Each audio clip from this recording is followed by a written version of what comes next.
Nightmares. 8 short horror stories.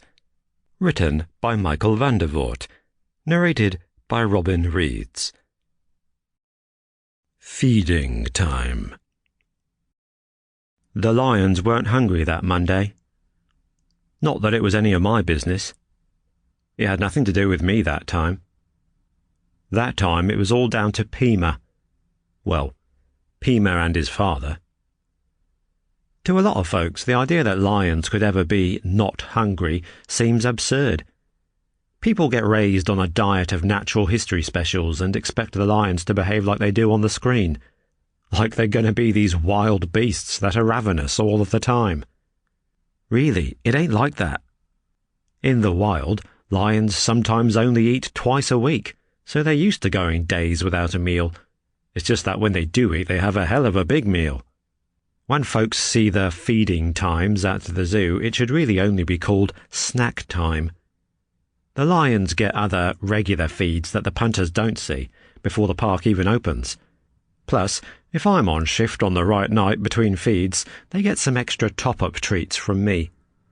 I've got it so that they know me, and they come to expect it. I feed them at the proper time, too. I bring the stuff up in my old van and just carry it straight through the back entrance.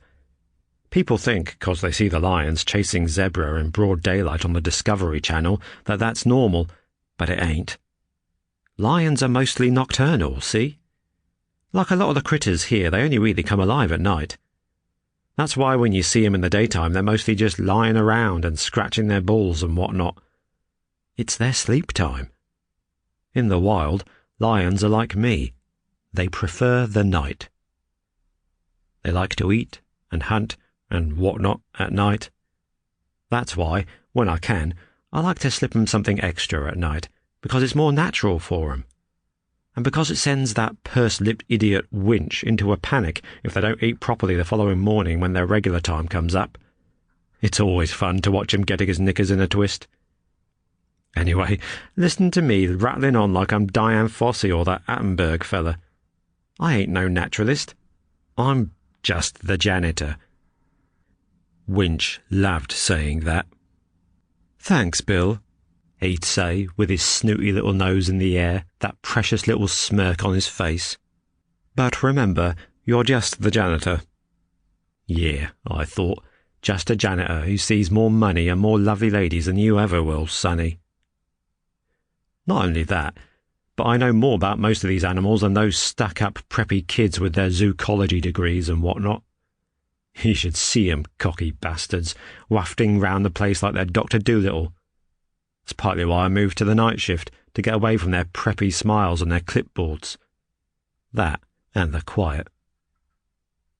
Don't get me wrong, the night shift can be hard work, especially 'cause the day shift think we only exist to fill out the corners they cut in the daytime, but it beats the hell out of being around the punters.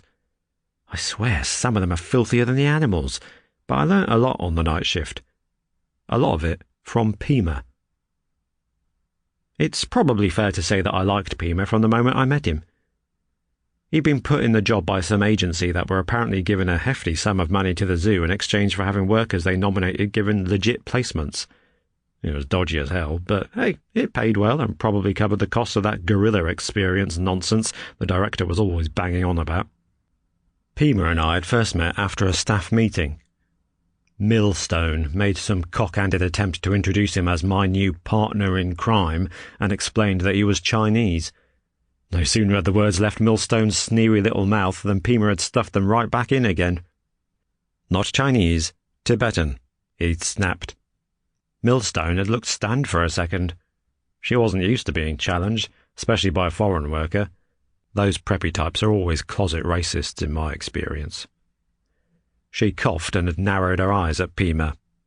"Well," she smirked, checking her clipboard as if it were a crystal ball and contained all of recorded history.